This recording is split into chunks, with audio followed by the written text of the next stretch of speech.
Welcome back, family, to the Truth Be Told podcast, where we'll be telling the truth, the whole truth, and nothing but the truth. So help us, God. This episode, we'll be discussing how all roads lead to Egypt, not Rome. So, with that being said, buckle up because we are going to be taking a deep dive into Egyptology, the creation stories we've been taught, and covering or uncovering a lot of information that we've been told, misinformed, and poorly taught. So let's get into it. It is so astonishing how it's been in our faces the entire time.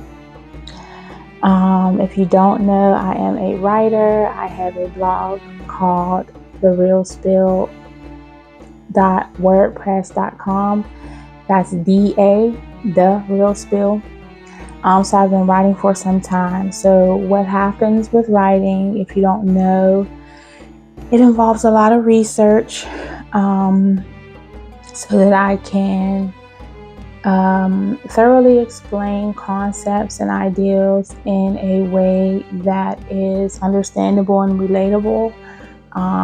First, if I don't understand it completely and can't explain it clearly, then I take the time to study it so that I understand it, so that I can deliver the information to you guys. So, as I was writing, I actually wrote another piece called The Golden Calf. It's out now. If you haven't read it, I suggest you go over to the website I mentioned and to read it. I will try to get my son to put the link to the blog in the comments here, so you can get caught up to speed on how I got to this point in my research. In The Golden Calf, I basically touch on the modern golden calf in this day and time. So check it out. I won't go into many details to that, but it's definitely a deep dive into spirituality, religion, and how it ties to modern day society. Please check it out if you haven't. I will be uploading a video about it later. But let's get into today. So all roads lead to Egypt. It's been in our face the entire time. We have been told that the world started with Adam and Eve, or if you believe the Big Bang Theory and everything like that, basically all life is composed or comprised of atoms. Now, are you catching the similarity there? We have the story of Adam and Eve, and we have the story of atoms being the foundation of all existence, right? So, what I learned through studying, there was a god in ancient Egyptology. His name was Atum, A-T-U-M. I pray that I'm pronouncing that correctly. A-T-U-M. Atum. In Egyptology, this is easy things you can look up yourself. I had no trouble finding it, so no one else should either. But in Egyptology, Atum is the primordial creator god associated with the sun setting and the creation of earth. So he is said to have self-created or self-actualized. I'll get into self-actualization probably in another video, and my opinions and thoughts on that as well, possibly tied to spirituality and religion, because that's where we seem to be going with this podcast. So he self-created, and then he created the god Shu of air and goddess of moisture, Tefnut. So Atum, remember, Atum was the first god. he created himself, and from himself he created then air and moisture.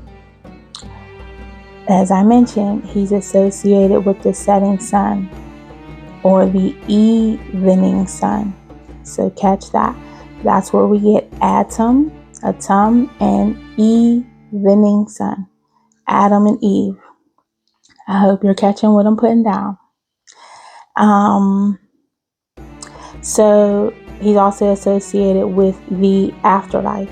He was the main deity in Heliopolis and Python. When I heard Python, that just made me think of a python and the snake in the garden. Stay with me.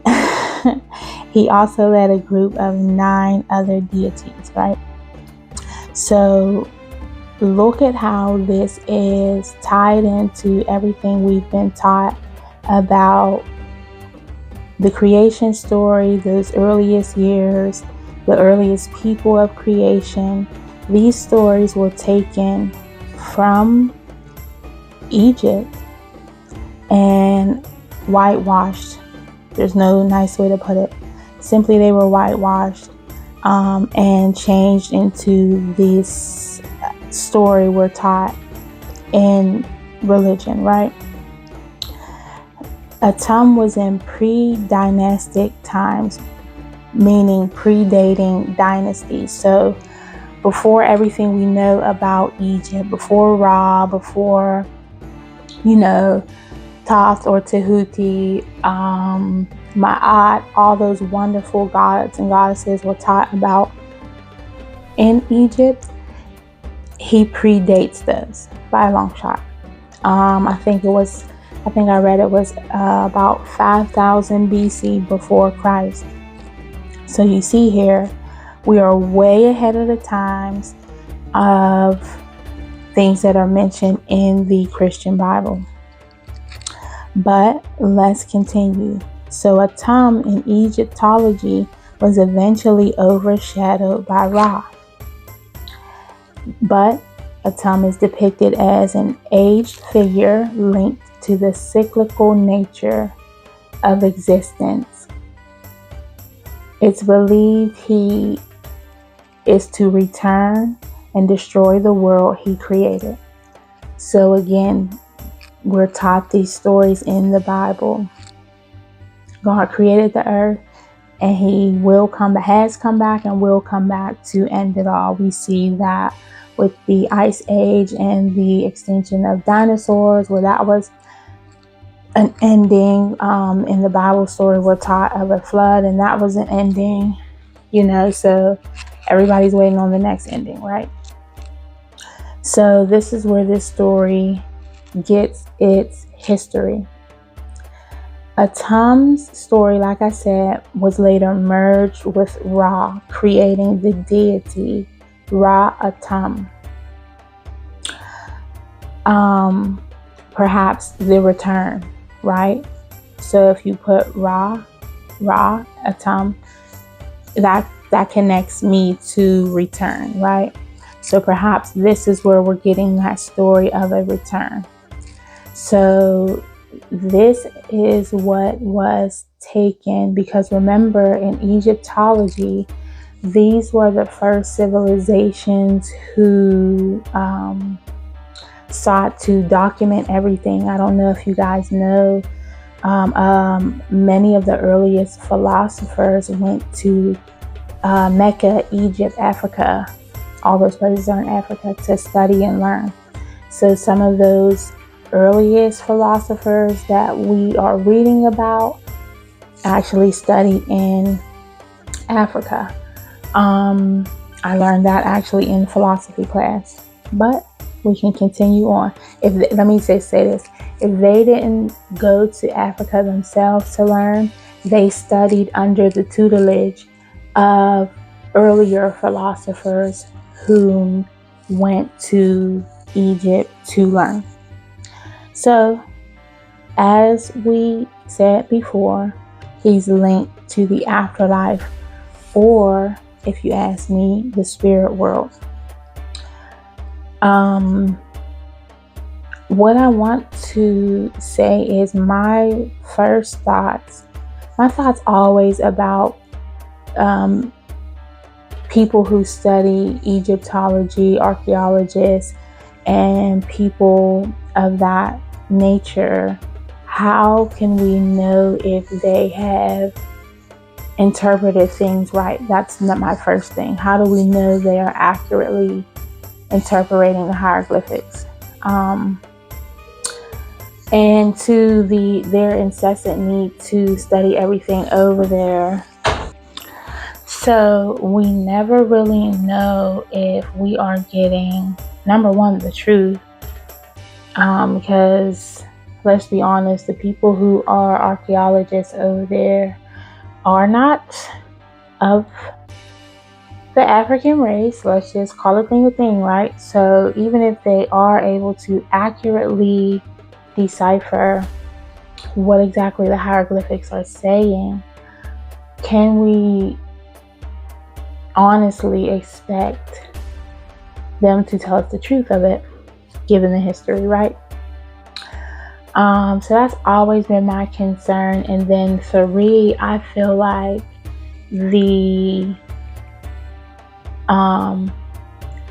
with the elevated consciousness of the Egyptians at that time, their knowledge of the spiritual world, their knowledge of the universe, astrology, at such an early time, I feel like there could be things there that other people just don't get. Let me just put it like that. If you catch my drift, you catch my drift. I feel like some things are probably over some people's heads. And I say that with all due respect. But one thing we know for sure, they were a well-documented people.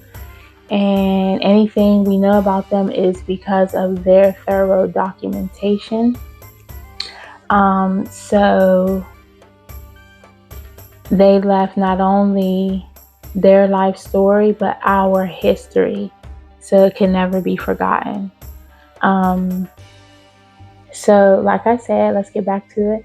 Ra now is associated with the rising sun, where Atum was the setting or evening sun.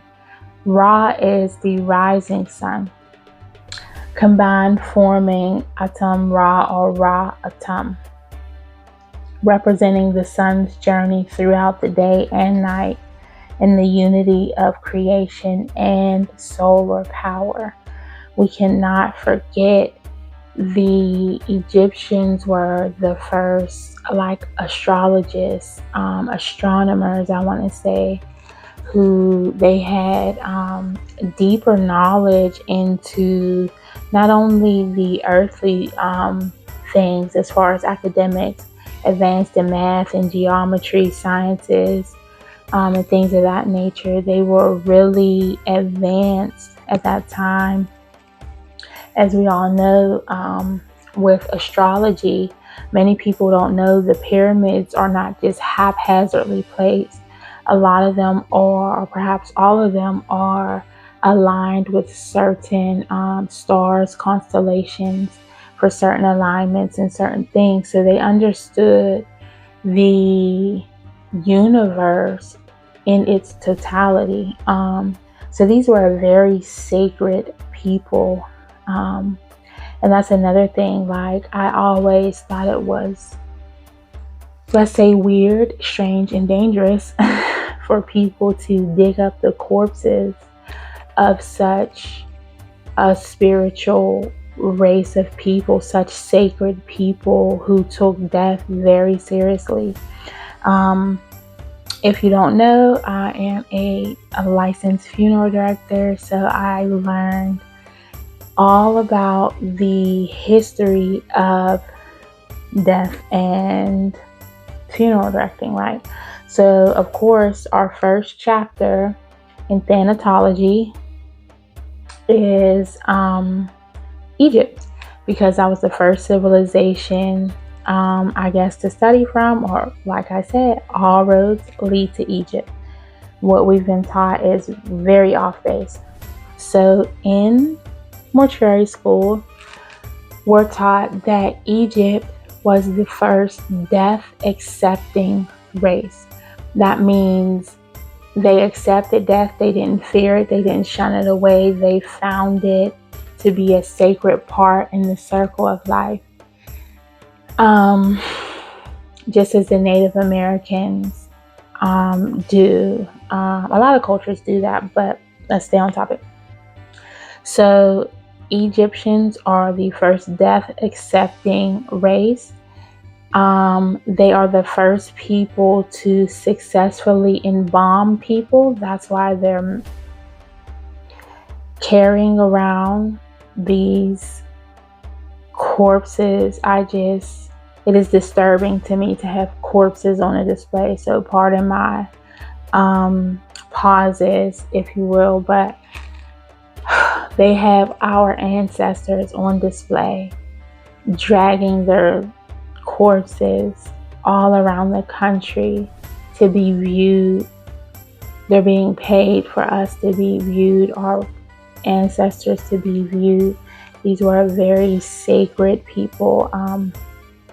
I cannot stress to you how disrespectful and disregarding and just incompassionate, non-empathetic, like how depraved that mentality is, to dig up a race of people, corpses, and place them in museums as if they are for show. But that's just my personal opinion. If they know like I know, they should watch what they digging up. Watch what you're digging for. You never know what you might dig up. You never know what type of seed was planted. You just never know. And with these being such advanced people, perhaps they prepare for that. But these were the first people to embalm bodies and preserve them. So they didn't use the techniques that we use now, which are more invasive and, more perfected as time, because now we know the vascular systems and the different systems in the body, and we can do it with a little more precision. But what they did was preserve the bodies in a salt solution, because salt is a natural preservative. They saw this, understood this, preserved their bodies and buried them in the ground. With the whole funerary process, a very respected and sacred thing. So not only was birth and life sacred and special, but death was as well. So they would take care of their bodies. They were so precise. They even took out the organs. If you ask me, somebody probably was able to see that the organs were decaying faster than, I apologize, this is going in many different directions. So if you're squeamish, you might want to skip this part. But they were able to determine or see that the organs probably decay faster than the outside of the body. So they took the organs out and put them into canopic jars, and each organ had a specific type of jar with a specific type of animal or thing on it for each person. I believe that was for royalty, and people who were not of royalty, their bodies were still preserved, still soaked in that salt solution for like 60 days or 70 days or something to preserve them, because it was their belief that after death we take a year trip around the sun. So the soul takes a year trip around the sun. So they preserve the bodies so that when you came back, you could, your body would be okay for you to return to once the soul made its yearly trip around the sun. So now we're getting into the story of reincarnation. So if you're seeing now, all roads lead to Egypt. So all these stories that different cultures may have, primarily they're stemming from, it seems, this main story and these people, our people. So, like I said, they believe we take a year around the sun. So this took me to another place. When I read that Atum created Shu and Tefnut, air and moisture, the first thing I thought about was my philosophy class. And in philosophy, early philosophers debate whether life began from air or water. Ironically, these same beliefs that are shown in Egypt all over the walls for anyone to see if they could read it. Let me pull it up. The actual philosopher who said this was Anaximenes. I believe that's his name. He was a Greek philosopher. And it is, okay, he's best known. Get on Google, child. Get on Google. Anaximenes is best known for his doctrine that air is the source of all things.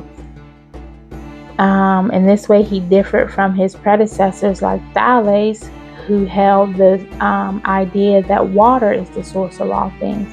So they are going back and forth, back and forth. This was my irritation with philosophy.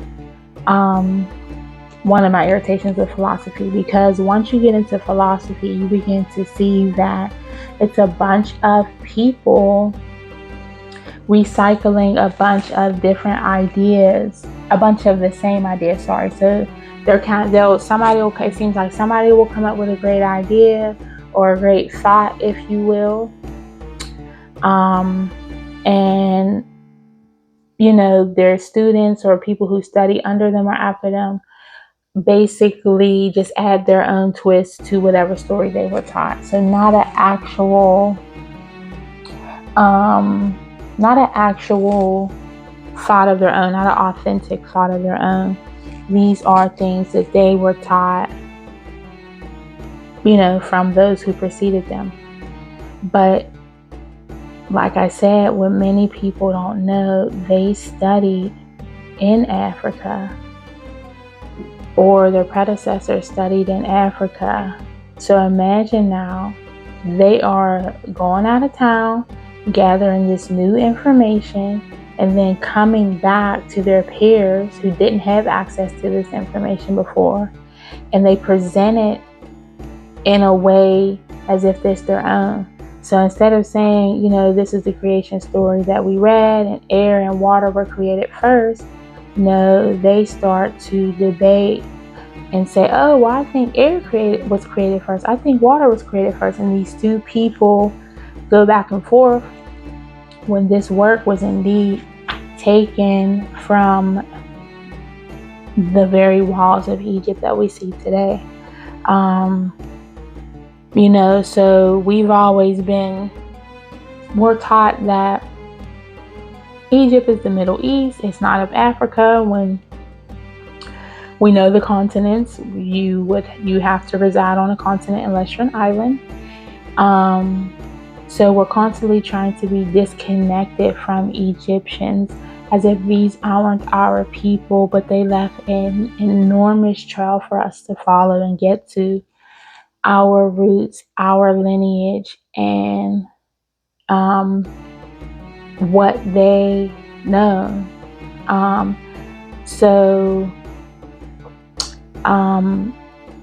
Another thing is, a lot of people took pilgrimages to Mecca to learn and study.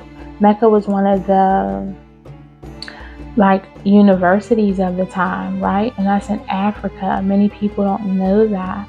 So You know, when we're looking at all these different things that we're learning in school and some of the basic fundamentals and where they stem from, we are taught that they stem from everywhere but where they come from.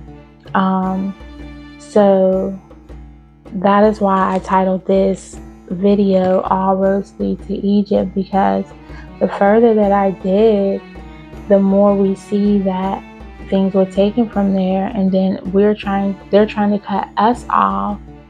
The nose of the Great Sphinx was shot off. Now, why do you think that is, right? So, well, if you don't know, the nose is the main indicator of your race. So, another thing I learned in mortuary school is the different shapes of noses and how that indicates your race. You're either Caucasoid, Negroid, and I forget the Asian term. I don't want to be disrespectful, but I do forget the Asian one. But you were one of the three. So, and this is determined, by your features. So let's say, if we all watch those crime shows, and they're able to determine different things about you by the bones. Will you think they couldn't do the same thing in Egypt? You think they haven't done that? I've watched a documentary on Egypt where Egyptian blue, it's a certain blue, a powder, I believe it was a powder substance, a certain blue that they were able to formulate that is still being used in this day and age with like MRIs and I think dyes, like where you take those tests and it shows up in your body, CSI information like fingerprints and all that stuff. We are the blueprint.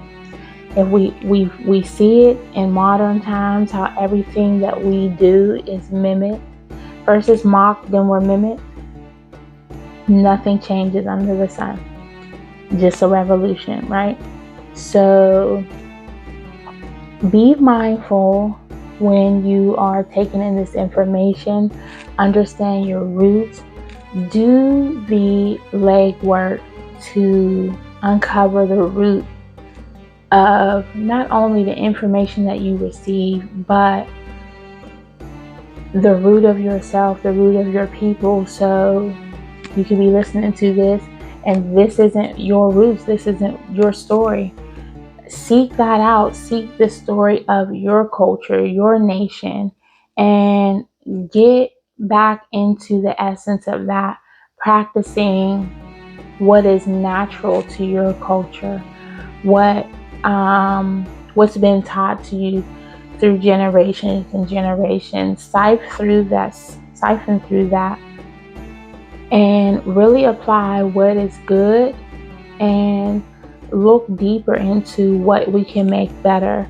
But we should always be seeking our roots when we are just in our lives, period. We have to get to the root of things, especially ourselves.